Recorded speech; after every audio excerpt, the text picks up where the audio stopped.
So, North Korea and the Crossroads were next. On my left side, we have Mr. Seung-ho Kim, who is the Chargé d'Affaires of the Embassy of the Republic of South Korea. And on my right side, Mr. Glyn Ford. He has been during 25 years member of the European Parliament, and he was mainly in the committees of foreign affairs and trade. And he specialized in Asia, and he belongs to the Labour Party. So I now will invite Mr. Seung-ho Kim.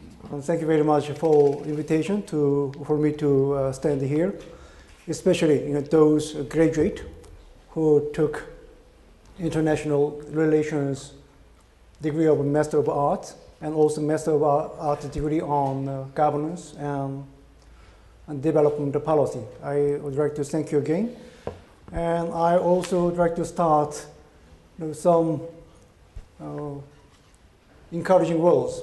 Those graduates who successfully finished their dissertation and finally got the diploma here today. And I think you are very special in two terms, in two aspects. First of all, you are very special in selecting the place of your study.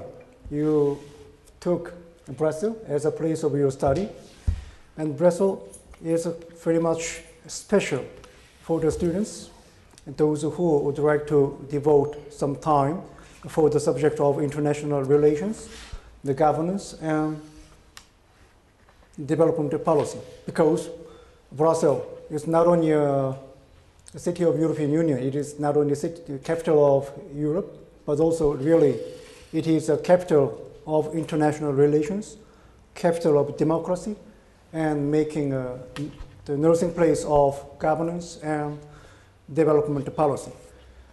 Hundreds, if not thousands of diplomats and government officials working here, together with representatives of all relevant organizations, including NGOs and multilateral companies and academic research organizations. All major players are working here. So what you learned in your textbook are being actually realized every day here in this city. In that regard, you are very special and very privileged to have Brussels as your place of your study. Second, you are also very special in selecting international relations as your professional subject. International relations compared to an accounting degree or MBA degree does not guarantee your salary, a little bit great salary. I myself, Master of Art of International Relations. I got that degree about 25 years ago. But compared to the colleague who specialized in accounting, MBA, and any other good financial related areas, my salary compared to meager. But quality of my work and the high level information, and then my feeling of satisfaction after I finish the professional work is not at all. It is far more greater than any other achievement of my peer colleague. Usually, international relations provide you not only specific diploma, one sheet of a paper, but also international relations. Studying international relations, it gives you a very essential asset that you can utilize no matter what profession you will take. If you take diplomacy as your career job, or if you will take academic work or if you take some kind of commercial work, no matter what profession you will take, what you have learned here will turn out to be a very essential element for your success. Then what kind of asset can you get by studying international relations and the governance and development policy?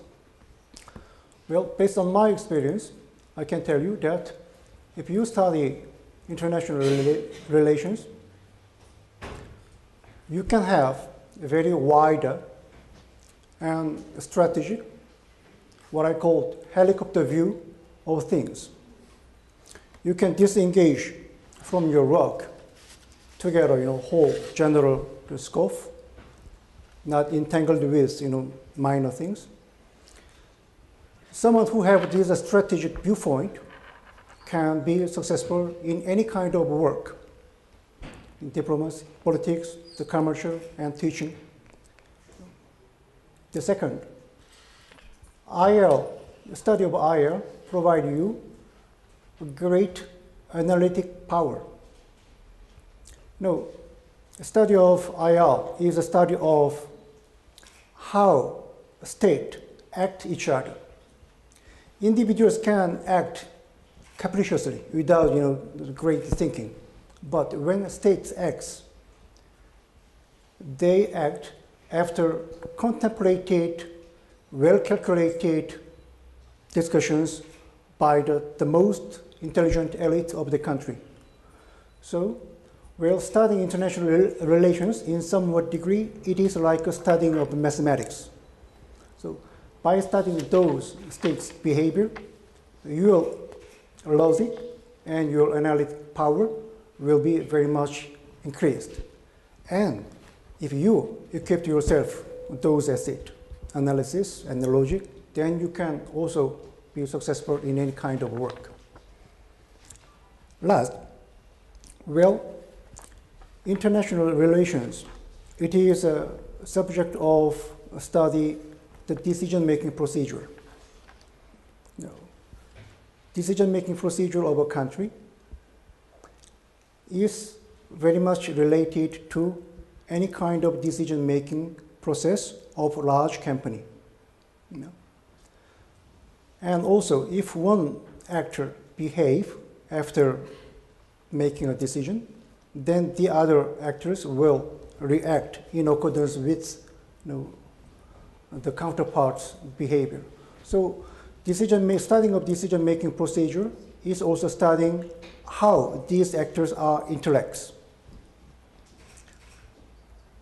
No matter what profession you will take,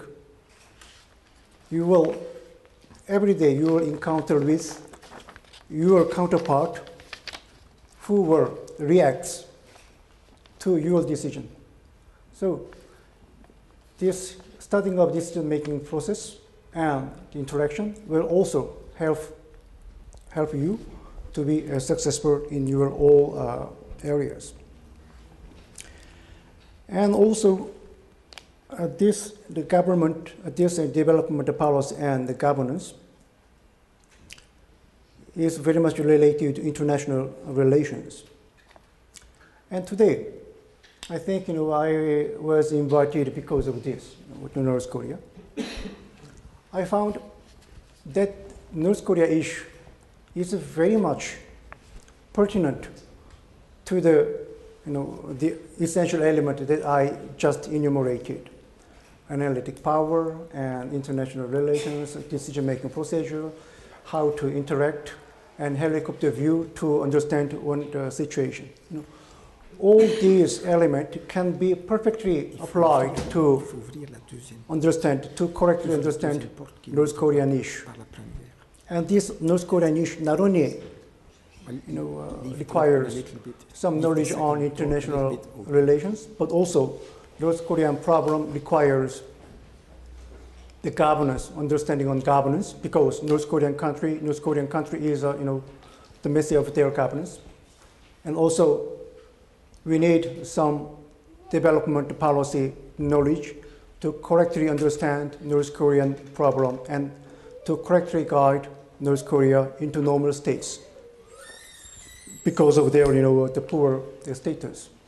So what you have learned in this privileged organization can be perfectly applied to North Korea. Well, also let me congratulate the CERIS that for their publication of the booklet. In this booklet, I don't know you are already have a chance to browse it, but I did. In this small booklet, it contains about the 20 articles, the very high level of the perfection, and I admire the quality of these articles, especially for the articles written by the foreign authors. It is not surprising that Korean people to pay some attention to the North Korean problem, but well, for a foreigner, maybe it is rare to find a foreigner to devote a certain effort to the North Korean issue. So in taking this opportunity, I'd like to thank those authors and publishers. Well, since those elements are contained in the booklet are correctly analyzed various aspects of North Korean problem, so I have not much add, and also my analytic power is not, cannot be come up with those higher level analysis of professional analytic scholars. But if I may add one or two points, not as a perfect answer for that question, but as a possible, as one of the possible trial and out in an effort to correct understand the North Korean problem, I can add one or two points. Well, I'd like to raise you two questions. My one question is, why we don't want North Korea to have a nuclear bomb? Why we try to prevent North Korea from being nuclear? Another question is, then, the reverse angle, why? Why North Korea try to have one? Why North Korea try to, no matter what cost they have to pay, why North Korea try to have nuclear weapons?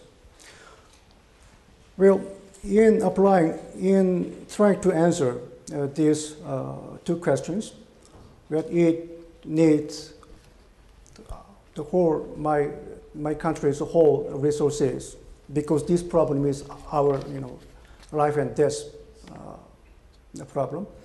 But also Europeans, the scholars and European countries and European politicians can find some room in answering these questions, and also Europeans can do some role in answering these two questions, the role which cannot be played by my country. So in this sense, European role in solving North Korea problem is very valuable. So I appreciated that part. Well, let me begin the first question. Why? Why we don't want North Korea to become a nuclear power? That answer is rather simple. Well, North Korea is too irresponsible to handle that the great asset. And if North Korea have nuclear power, why not South Korea? Then if South Korea have, why not Japan? Then whole non-proliferation system of the whole world will be greatly damaged. And the whole security system of Northeast Asian region will be very much put in a great risk if North Korea go nuclear. And what else?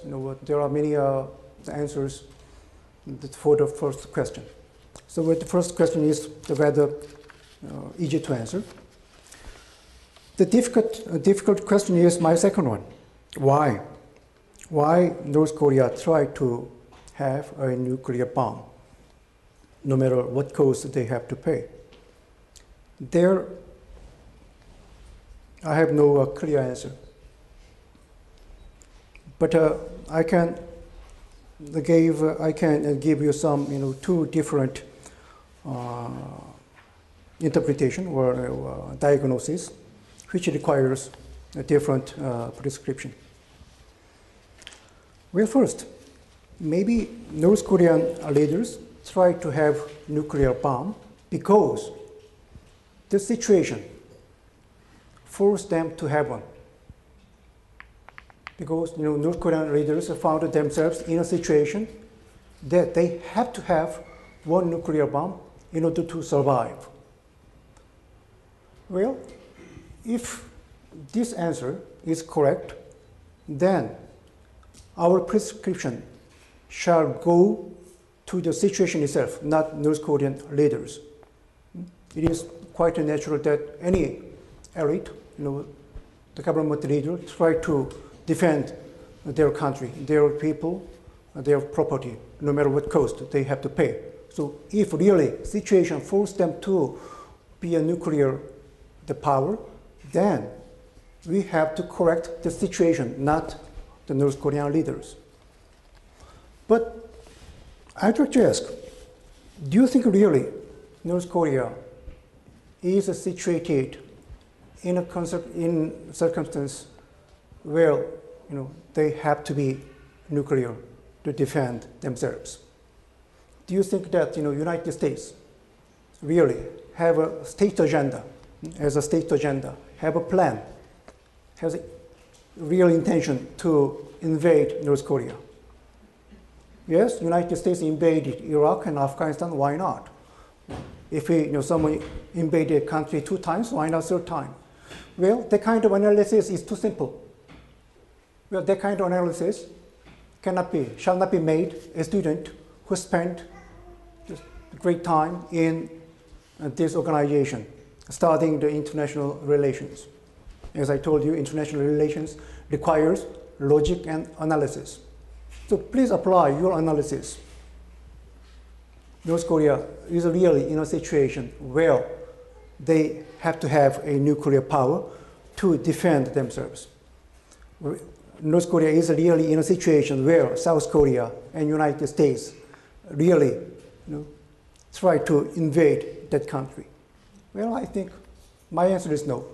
But if you think that way, if you think that is correct answer, then you can develop your logic. But I do not agree, so I can stop here. But I invite, if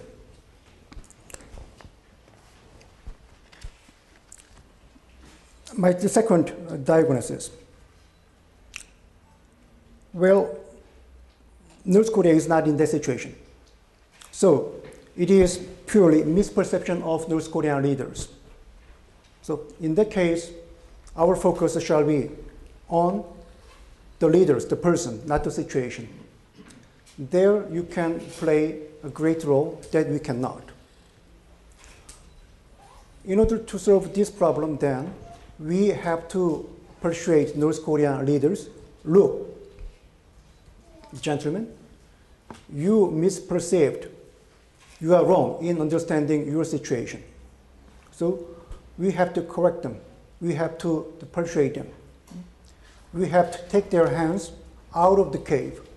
We have to take their glasses, their distorting glasses, for them to see the correct world. But if South Korea and United States and any other countries approach North Korean leaders to deliver such a message, they shrink. They so much doubtful of the good faith advice of the South Korea and United States. But you can do. European countries, European academicians, since you have no territorial interest, you have no political ambition against unite against North Korea. And also, North Korea have maintained the long-time diplomatic relations, some of European member states, mostly in Eastern and Central European countries. Then you have some connections. So you are better situated than Korea to deliver the good faith advice. Well, let me again, another diagnosis. North Korean leaders, you don't have to approach North Korean leaders because North Korean leaders already know that they are in a situation where United States and South Korea will not attack. And they know the situation well. Already they no need to have a nuclear bomb. Then the problem solving must start from the people, not the leaders. Why? In this situation, nuclear bomb is a tool to maintain their power. Nuclear bomb is a tool to divert the frustration or resistance of people from the inefficient state management of North Korean leaders. North Korean leaders continue to develop or exaggerate the imaginary threat in order to make North Korean people obedient. Do not dare to have any intention to revolt against North Korean regime. If this is the real intention of North Korea to have a nuclear bomb, then the focus of the solving shall be start the people, to awaken people to see the truth. This cannot be done also by the Korea, because if we approach directly North Korean people to explain that, look, you have been misled by the leaders, wake up, then it will be interpreted by North Korea as an instigation of people to revolt. Then it is too dangerous thing for Korea to do. But you can do. You have a good relations with North Korean people, and there are many development programs of European countries in North Korea. So in that regard, you can do what I cannot do. So that is the current situation, what I perceived in North Korea right now, which at the point to decide which road they will take. Well, there is one last thing that you can help North Korea, or for Korea too, is your experience to integrate peacefully among the warring state. Europe has successfully done economic and political integration without any bullet. This peaceful integration, starting from the economy and culminate in politics, that's what the Korean government would like to have in order to unify our country. So European model can be a good the model that can be emulated by North and South the Korean people. So in that regard, European countries can contribute a great deal for the road lead up to the Korean unification. Okay. So thank you very much for your attention, and I'd like to take another minute to congratulate those who successfully finished your work and finally got the international diploma here. Thank you very much.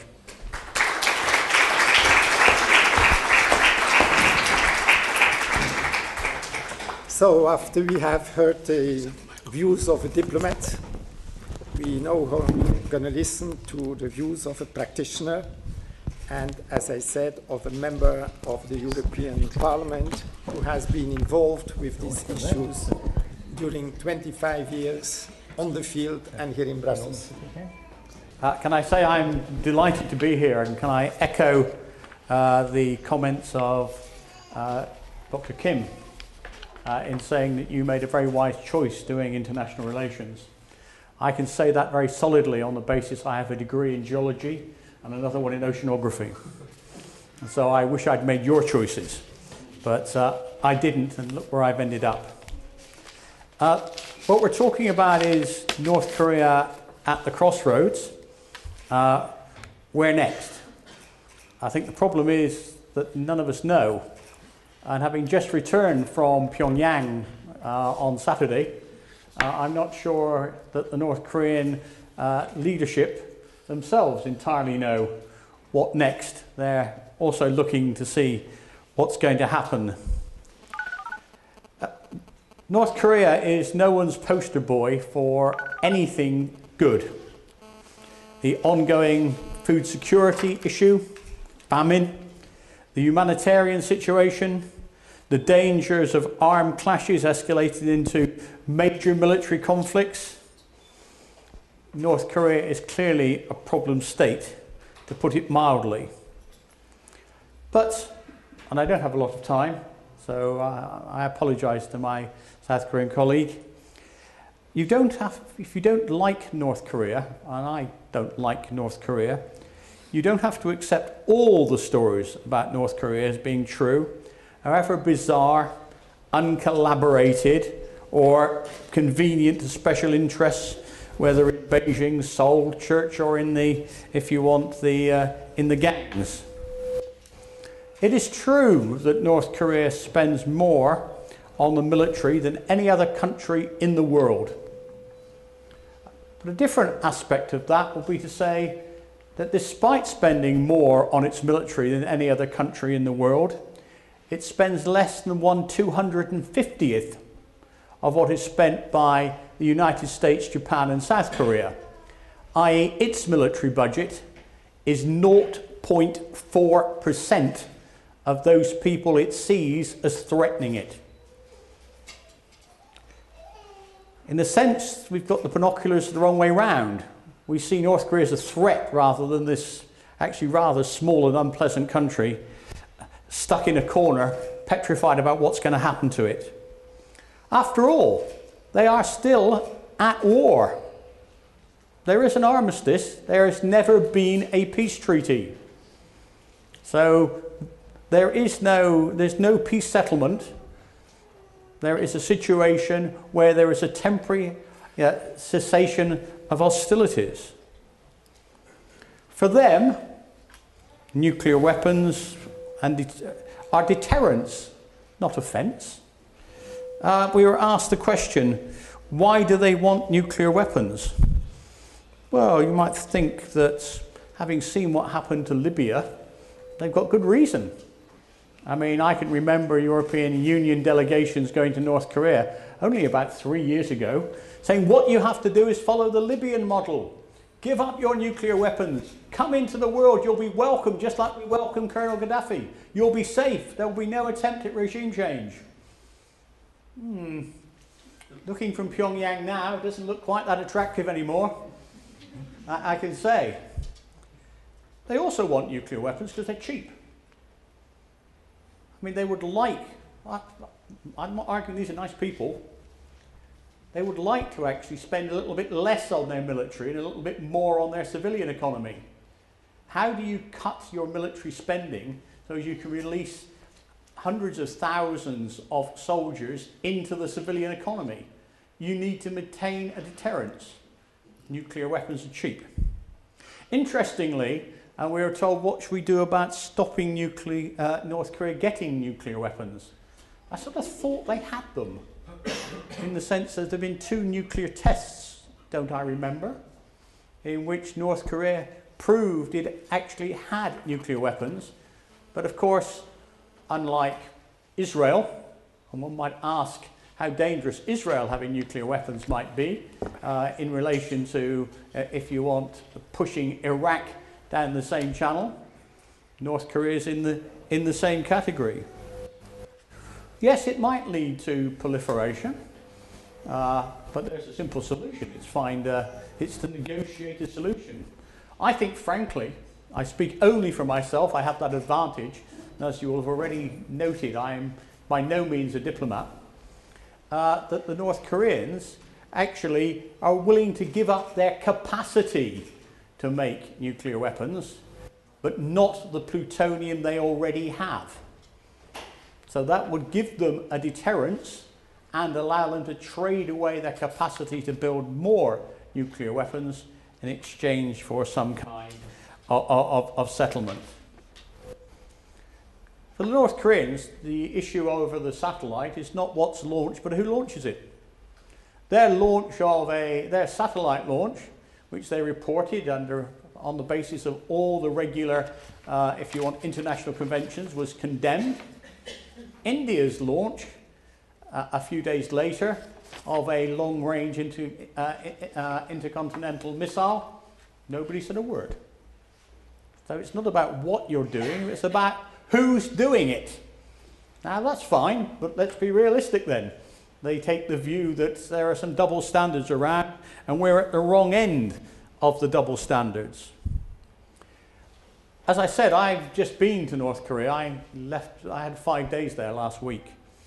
And just a very fleeting snapshot of where we are in North Korea. In terms of the economy, agriculture is doing reasonably well. For a decade now, they've set reasonably low targets in terms of agricultural delivery, and what you produce over and above that, you can sell in the increasingly thriving marketplaces. So the farmers aren't going hungry. The second category would be in the sense of industry, where the attempt to take industry off the plan, i.e. factories are allowed to produce what they want and hire and fire at will, led to a lot of firing and not much hiring. And if you want, not from this visit, from a previous visit last year to the northeast, to mile after mile after mile of rusting chemical and cement factories that are now only just beginning to recover as they are introducing what they call juche industry, like self-reliant industry, where they're using their own coal.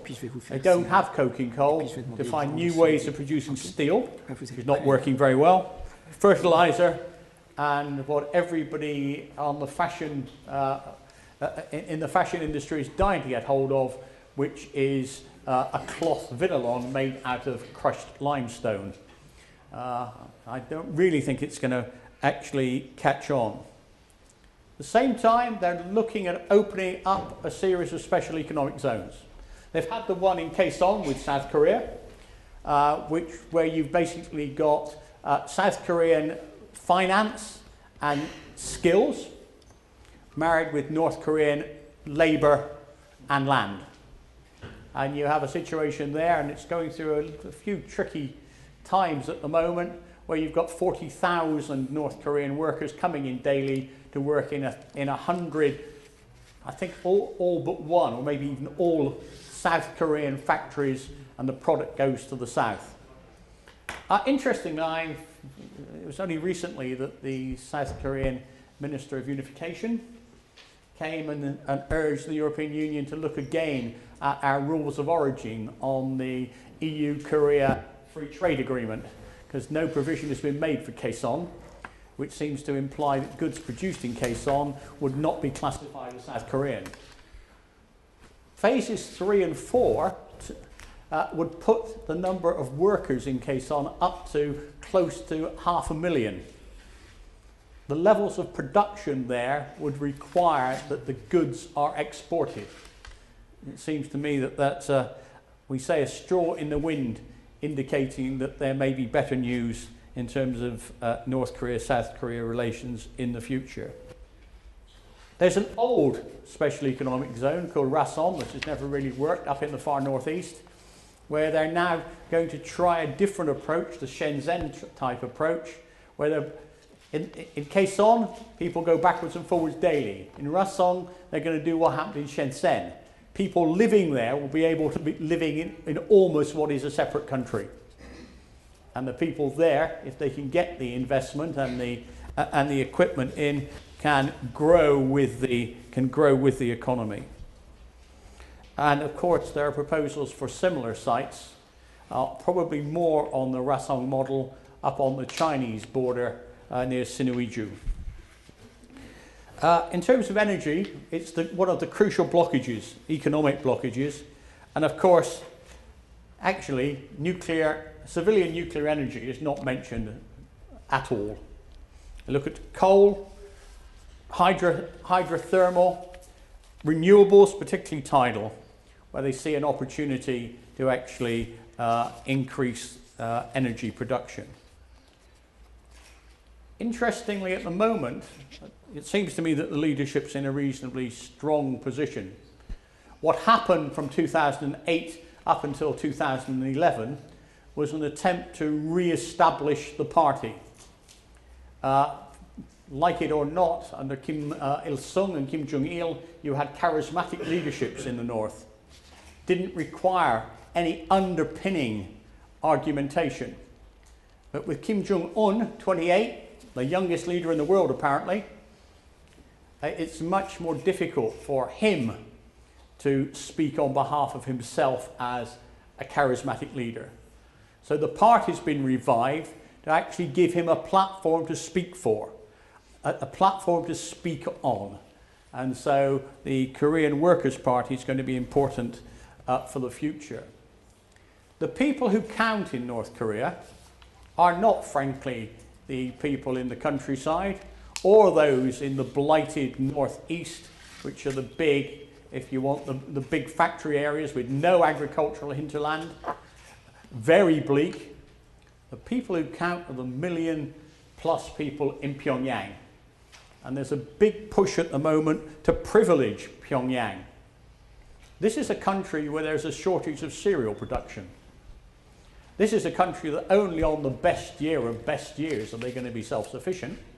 But nevertheless, they've turned over hundreds, thousands of acres of rice paddy near Pyongyang to grow apples for the people of Pyongyang. Lettuce, cucumbers, hydroponic strawberries. I did ask about how successful the hydroponic strawberries were in supplying the 400 institutions they're meant to go to. So a very embarrassed silence, which I discovered meant that actually not very many of them get there. North Korea has discovered theft. So if you buy any strawberries in Pyongyang, the chances are they're at the hydroponic gardens designed to supply strawberries to the orphanages, children's homes and hospitals. They're also growing snapping turtles and bullfrogs, if that's your culinary taste. And they're big on circuses. I mean, the face of Pyongyang is being transformed. There are 100,000 new apartments being built. They're building literally dozens of new theatres. They have a new fun fair near the Arc de Triomphe, which is just slightly bigger than the one in Paris. And they're building a third fun fair on the edge of the Taedong River, along with a water slide park and a dolphinarium. So they've already got 6 dolphins imported from China, which will frolic about from July the 27th. And maybe, if you want our South Korean, everything's done for a reason. If you see anyone driving, oh, of course I know July the 27th.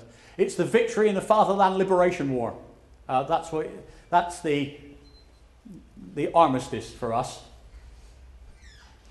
If you see anyone driving around with a car with the initial with the number 727 at the beginning, get out the way. They're seriously important. It used to be 218, which was Kim Jong-il's birthday, but those were dropped about a year ago. He was clearly getting ill, and it was felt inappropriate that people were going to celebrate the birthday of someone who was dead, and we've moved on to 727. But Kim Jong-un has instructed that the fun fair be ready for the 27th of July. So to summarise, the new regime, in my view, is in control. Increasingly, let's talk about leadership rather than leader. I have a view it's now increasingly a collective leadership. It's not very big collective leadership, it's family and friends. He's young, energetic and bold. He's pushed through, we're told, educational reforms that actually mean that a lot of the rote learning in North Korean schools is being dropped, which will be something that many of my Japanese and even South Korean colleagues will be grateful to see emulated. If anything bad is going to happen, I think it's going to happen in the comparatively near future. Part of the problem was that the rocket launch didn't work, and it would have been better for everybody if it had, because now there's a sort of gap here that Kim Jong-un has not demonstrated his military capacity, which is why I think there might be a third nuclear weapons test. If they're going to do it, and it obviously depends on technology being in place, they can't do another rocket. It takes them about 3-4 years to do a rocket every time. Nuclear weapons need to be 2 or 3. I think they will do it soon. And why will they do it soon? Because they actually see a window of opportunity coming up. They will see a window of opportunity coming up in spring of next year. You will have a new president in South Korea, and with I'm not really into computers, but I think most of you will realise that 2 MB is not actually a large memory. And of course there are posters in Pyongyang talking about Lee Myung-buk as 2 MB. So relations are pretty bad there. They can't get worse. So there will be a window of opportunity with the new president in South Korea, the new president in the United States. Because even if Obama's elected, as I expect, he will be finally freed from the electoral albatross that's been round his neck. There are no more elections for Obama. He can do what he wants. No one's going to vote him down again. He can't stand again. And obviously, the new leader in Pyongyang. I've been told to finish. Last point I want to make is on unification. I have to say that I think the North Koreans are taking a very clear line. Of course they'd like unification, but this is for 50 years' time. They would like some kind of Northern Ireland peace settlement where you have 2 countries with 2 systems living peacefully together. The disaster of German unification, which did more to divide a country than unite, will be that much more severe in Korea if there was an attempt at forced absorption. And if it got close to that, that will be the time I would worry that the North Koreans might take military action like the US has threatened. After all, the US did invade North Korea in 1950. The US went in the Korean conflict to push the North Koreans back to the border. When it proved to be rather easy to push them back, they decided that, well, while we're here, let's go for broke. And they got in places up to the Chinese border before it provoked the Chinese to send in 600,000 to 1 million, open quotation marks, volunteers to save the revolution. Thank you.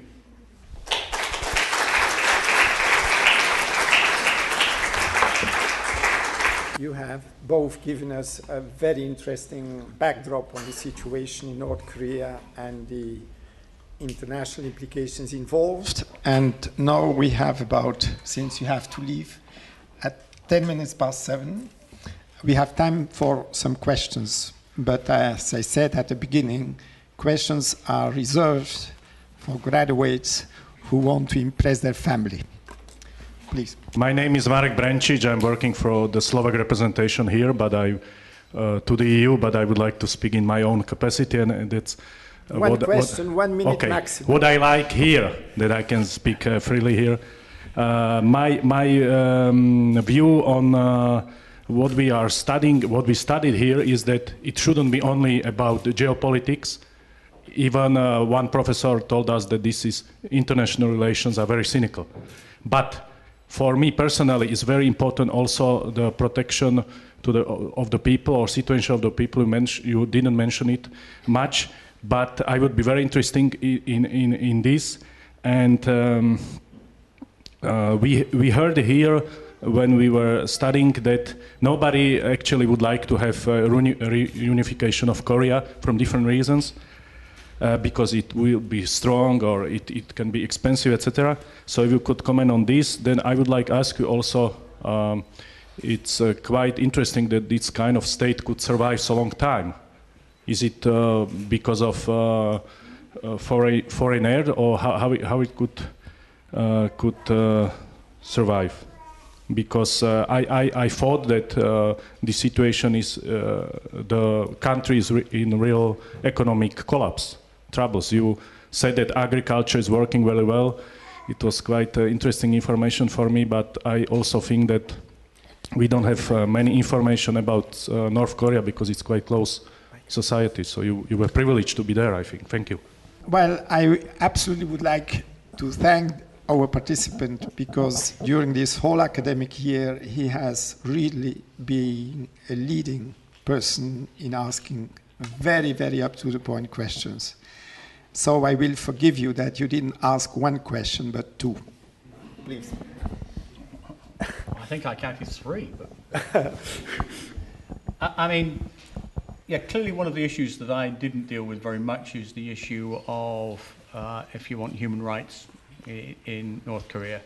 I have no illusions that the situation in North Korea is pretty dire, partly because I know what the situation is for ordinary people in North Korea, and the notion that people in prisons or camps have got a better situation than ordinary people is difficult to comprehend. Up in Hamhung in the summer, one of the innovations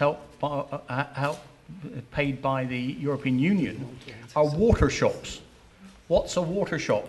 It's somewhere where you can go and buy fresh water. The whole city of Hamhung, with 800,000 people, has no safe water. So people queue up to buy safe water. So the situation is bad.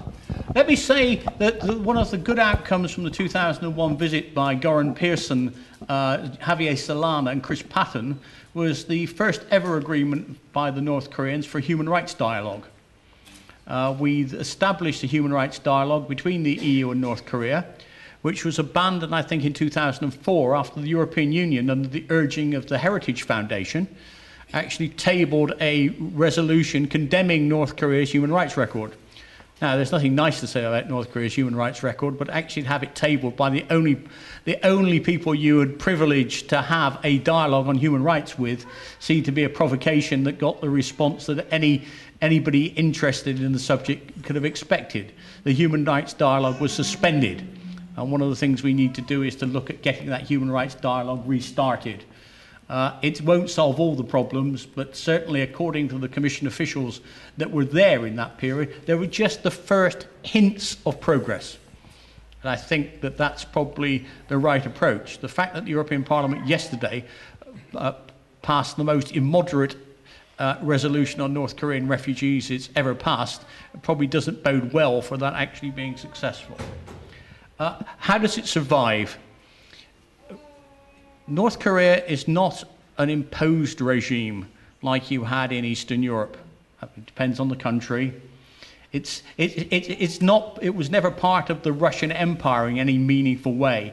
It's an indigenous regime that actually reflects indigenous values. Remember, you were in Korea, you went from feudalism up to about 1910, to colonialism till 1945, to, in the north, what then was a popular leftism.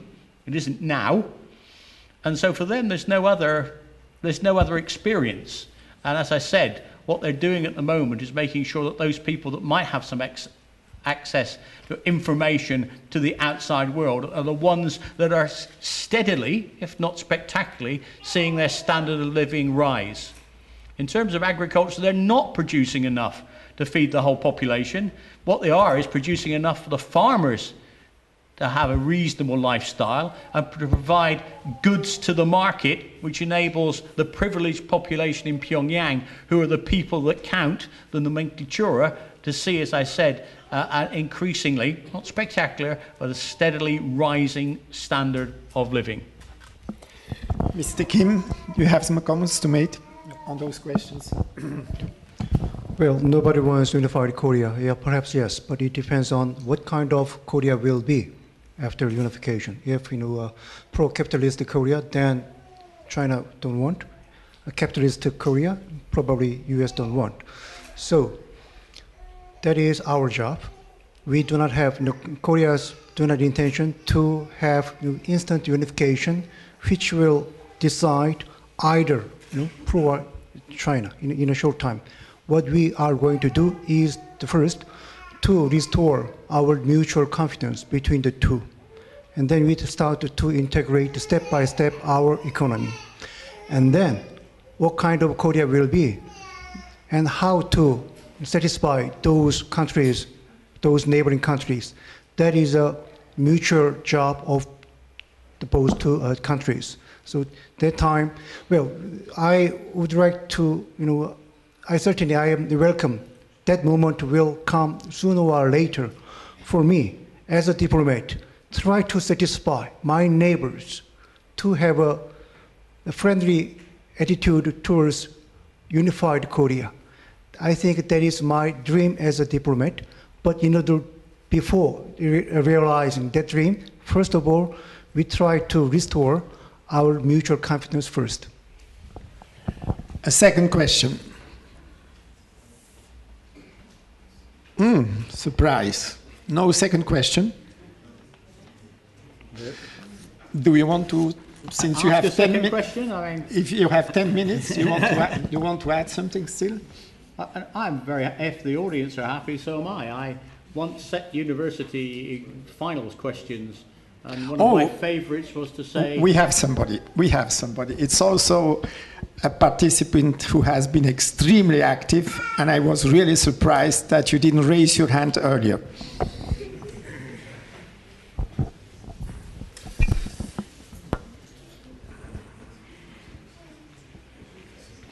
She's not a graduate, that's why she didn't do it. Hello, my name is Liv Veita, I'm coming from Latvia. Thank you very much for your lecture, and it was very interesting. If you look to North Korea now and the changing of regime, not regime leadership, will you compare that with something what happened in Cuba with the going away the old Castro and coming the new one? And basically, in Cuba now there is a little bit more open than it was in the Fidel's time. And when you talked about double standards, what the rest of the world is taking to North Korea, it's also sometimes when the rest of the world sort of taking the double standards to Russia, but there is the second hand that Russia is also taking the double standards for the rest of the world. It's the same with the North Korea, that it's also the double standards from their side. Oh, you have a microphone here? I have a microphone here. I think one has to. I've been to Cuba. It's much more fun. If you've got 2 weeks for your summer holidays, I recommend Cuba, not North Korea. In Cuba, you are connected in a real way to the rest of the world.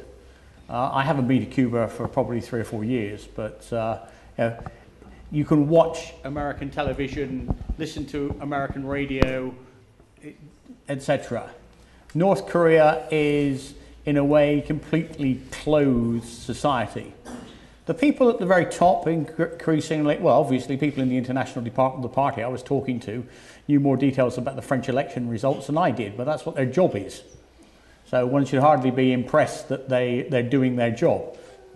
But certainly in Pyongyang, for example, there are a lot of people now with pirate DVDs. And if you go into the underground, in some of the underground passageways, there are little stalls there where people are selling, I'm sure they're genuine first series, DVDs, video games, and the rest. Probably Team America, for those of you who've seen that great movie, is not amongst them. That would certainly take you very quickly to some place cold and dark for a long time. But your fairly standard DVDs are around, particularly for a South Korean sort of soap opera, which is the favourite thing.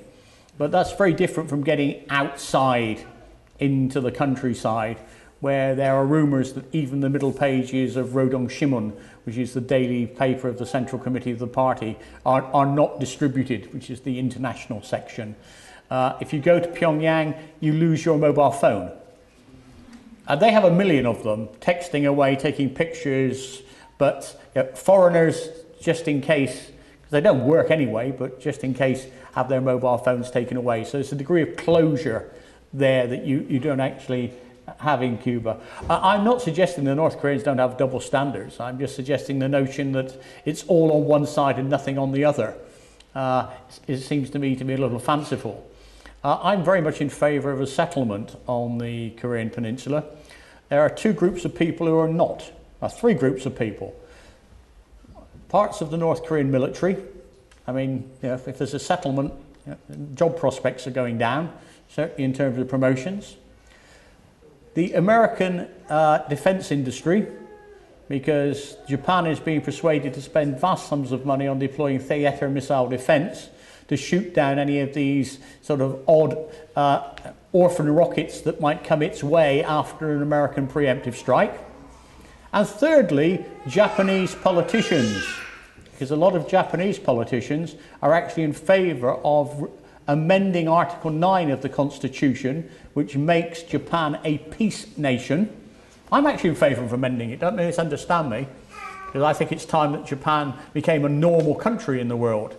But in order to persuade the Japanese, who are rather attached to Article 9, because it means their standards have risen fairly high, living standards have risen fairly high, well, Americans have paid the defence bill, even though they put some fairly serious money there, actually need a referendum. And to get a referendum through, actually to overturn Article 9, requires a majority amongst the Japanese population. And for that, you need an enemy. And if you don't have North Korea, you're a bit stuck. You can pretend you can have China, but no one can run a campaign saying China's about to attack us. You can run a campaign saying North Korea's about to attack us, we need to remove Article 9. So the point I'd make, don't assume that all the forces on one side are in favour of a peaceful settlement and all the forces on the other side are against. There are, if you want, mixed interests on both sides. And if you're doing the Strategic Defence Initiative research in Lockheed in California, oh God, the last thing you want as a North Korean is to sort of agree a settlement. So I now will give the microphone to the Chargé d'Affaires of South Korea for some short concluding remarks. Well, thank you very much. Well, North Korea is at Crossroad, but it is not their first time to be that point. I think it is at least the fourth time. But every time they face at the crossroad, they have made a wrong decision. The first crossroad they have had is 2 years after their state building. Only 2 years after their state building, they have to decide the way of state building, either industrialization or some integration. But in that crossroad, they made a decision to invade Korea. So at that point, I'd like to correct the Glyn vote. United States never invade North Korea. United States was forcibly invited by the North Korean invasion to South Korea. This is a historic fact evidenced by a written document. Second crossroad, when they decide how to succeed their power, suddenly they decided to hand over power to his son and grandson. Well, if they decide to make a specific mechanism to hand over their power like China, then current situation of North Korea is not like this, I'm sure. Third, well, when Cold War period was finished, every communist country decide which way they took for their development. At that point, at that crossroad, North Korea decided to have a nuclear bomb instead of opening and reforming their economy. Now the current situation is the consequence of their repeated wrong decision at the crossroad. So, as a brother of North Korea, all South Korean people desperately want this time, please make good choice at this crossroad. Thank you.